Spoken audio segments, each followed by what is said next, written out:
मारेकऱ्यांना अटक झालीच पाहिजे। संतोष देशमुख यांच्या मारेकऱ्यांना अटक झालीच पाहिजे।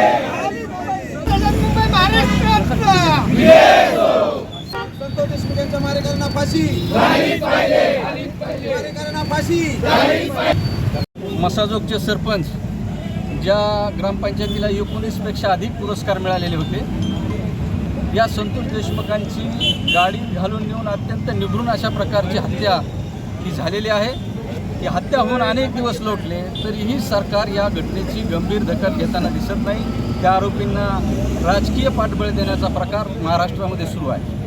संतोष देशमुख यांना ज्यावेळेस गाडीत घालून नेलं त्यावेळेस सुद्धा पोलिसांनी चांगली दखल घेतली असती तर फार त्यांचा जीव वाचला असता, परंतु आता 18-20 दिवस होत आले तरीही संतोष देशमुखांच्या मारेकऱ्यांना अटक झाली नाही। यासाठी सरपंच परिषदेच्या वतीने राज्यभर आंदोलनं सुरू आहेत, रस्ता रोकोचा सुरू आहेत आणि निवेदनं देण्याचं काम सुरू आहे। संतोष देशमुख यांची ज्यावेळेस हत्या झाली त्यावेळेस ती अत्यंत निभृण अशा प्रकारची हत्या झाली। अनेकांनी त्यांना मारल्यानंतर त्यांच्या अंगावर 1 इंचसुद्धा जागा कुठं शिल्लक राहिली नव्हती आणि या राज्यात कायद्याचं राज्य आहे का नाही अशा प्रकारचा प्रश्न निर्माण होतो। ज्यावेळेस संतोष देशमुखांची हत्या झाली त्यावेळेस तिथल्या पोलीस स्टेशनच्या समोर ज्यांनी हत्या केली त्यांचं पोस्टर लागलं की बाप तो बाप रहेगा। अशा प्रकारचं जर वातावरण या महाराष्ट्रात असेल तर कुठल्या सरपंचांनी काम करावं हा प्रश्न तिथे निर्माण झालेला आहे। संतोष देशमुखांच्या हत्येची दखल यापुढं सरकारने जर घेतली नाही तर अनेक जिल्ह्यातील ग्रामपंचायती आता बंद आहेत।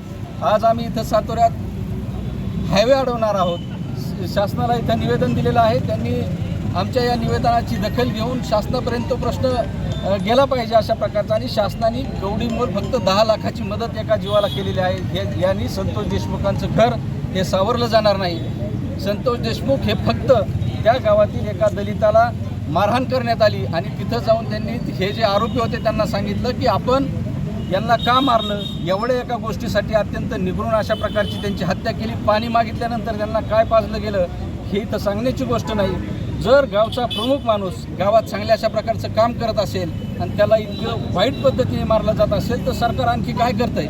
या राज्याचे मुख्यमंत्री देवेंद्र फडणवीस साहेब आहेत, सरपंचांचे पाठीराखे म्हणून आम्ही त्यांच्याकडे पाहतो। अनेक चांगल्या योजना त्यांनी सरपंचासाठी दिल्या, गृहमंत्री तेच आहेत। मग त्या प्रकरणातील जे आरोपी आहेत ज्यांच्यावर संशयाची सुई आहे, ज्या वाल्मीकरणांचं नाव घेतलं जातं ते आता काही देशाच्या बाहेर पळून गेलेत का? स्कॉटलँडसारखं म्हणजे पोलिसांच्या नंतर आपल्या महाराष्ट्र पोलिसांचं नाव घेतलं जातं तरीही या आरोपींना अटक होत नाही। उद्या बीडमध्ये सर्वपक्षीय मोर्चा निघणार आहे, सगळे सरपंच त्यात सहभागी होणार आहेत। जवळपास 1.5 लाख 2 लाख लोक त्या ठिकाणी येतील। सरकारला हे प्रकरण चिघळायचं आहे का काय करायचं आहे हा प्रश्न याच्या मार्फत मी आपल्या सरकारला विचारतो आहे। आणि ह्या सरपंचांची जी आतली भावना आहे ती भावना तुम्ही समजून घेतली पाहिजे की ज्या सरपंचाला 19 पुरस्कार मिळाले, 8 दिवसापूर्वीच हे संतोष केजचे सगळे सरपंच माझ्याकडे राज्य मध्यवर्ती कार्यालयात सरपंच परिषदेचे आले होते आणि भाऊ या आमच्या तालुक्यात सुद्धा आम्हाला चांगला एक कार्यक्रम घ्यायचा आहे, स्वच्छता अभियानमध्ये आम्हाला काम करायचं आहे। या सगळ्या गोष्टी सांगून तो माणूस इतका प्रचंड काम करत होता, 4 पत्र्याच्या घरात राहणारा माणूस, त्याच्याकडे कुठली धन दौलत नाही। आज त्याचं घर सगळं कुटुंब रस्त्यावर पडलं आहे। सरकारला आमची मागणी आहे 50 लाखापेक्षा अधिक मदत आपण संतोष देशमुखांच्या कुटुंबियाला दिली पाहिजे।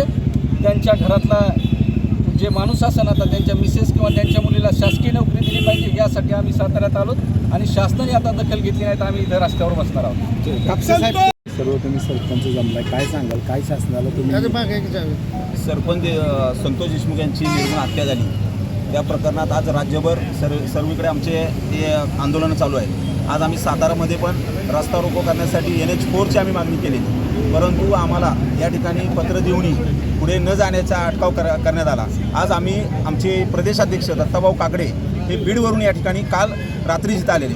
आज एका सरपंचाला एवढा अन्याय होतो आणि सरपंचाची जर ही अवस्था होत असेल आणि त्याच्यासाठी न्याय मागायसाठी जर आपण शासनाकडे मागत असेल, जर त्या सरपंचांना जर अटकाव होत असेल तर हे जर सरपंच हा गावचा मेन काना आहे की त्याच्यामुळेच पुढचं सगळं राजकारण घडतं आहे। आणि जर सरपंचाने एखाद्या चांगल्या वाईट कामामध्ये जर का त्या ठिकाणी एखाद्याला मदत करायची नाही असं जर वाटत असेल आणि त्या सरपंचाची हत्या होत असेल आणि त्याला इतकं गंभीरपणे एकदम अत्यंत जे अंगावर शारीरिक अशा प्रकारे मारहाण होत असेल तर हा प्रकार काय आहे आणि याची वाचा कोण फोडणार याला शासन आत्ता म्हणल्याप्रमाणे अध्यक्षांनी शासन याला पाठीशी घालतं ही काय या प्रकरणाचा लवकर सडा लागून त्या मारेकरी आहेत त्यांना आमची तर सरपंच परिषद अशी इच्छा आहे की त्यांना फाशीच झाली पाहिजे आणि फाशी झाली तरच इथून पुढे सरपंचांना काहीतरी न्याय मिळेल एवढीच या ठिकाणी या सातारमध्ये आज आम्ही इथे जिल्हाधिकारी कार्यालयाच्या ते समोर आलो आहे परंतु आम्हाला इथून पुढे NH4 कडे जायचं होतं परंतु आम्हाला अटकाव केला परंतु आम्ही या ठिकाणी या रस्त्यावर आंदोलन बसून आंदोलन करणार आहे आणि त्याशिवाय आमच्या संतोष देशमुखांना न्याय मिळणार नाही एवढंच या ठिकाणी सांगतो. बीडमधील केज तालुक्यातील मस्ताजोग येथील आदर्श सरपंच संतोष देशमुख हे सरपंच परिषद महाराष्ट्राचे सभासद होते. त्यांची पवनचक्कीच्या प्रकरणातून हत्या करण्यात आली. 15 दिवसाहून अधिक कालावधी उलटून गेला तरी या प्रकरणाचा तपास केला जात नाही असा आरोप सरपंच परिषद महाराष्ट्र यांनी केला आहे. मारेकऱ्यांना अटक करून फाशीची शिक्षा देण्यात यावी यासाठी सरपंच परिषद मुंबई महाराष्ट्र यांच्यातर्फे आज 27 डिसेंबर 2024 रोजी जिल्ह्यातील सर्व ग्रामपंचायती बंद ठेवून सकाळी 7 वाजता जिल्हाधिकारी कार्यालयासमोर आंदोलन करण्यात आले आणि निवेदनही दिले गेले. शिवसेनेच्या वतीने हा हायवे इथं अडवण्यात आला होता. त्यानंतर आम्ही जिल्हाधिकारी साहेबांची भेट घेण्यासाठी सरपंच परिषदेचे साताऱ्यातले सगळे महिला पदाधिकारी आणि जेंट्स सगळे पदाधिकारी जाऊन भेटलो.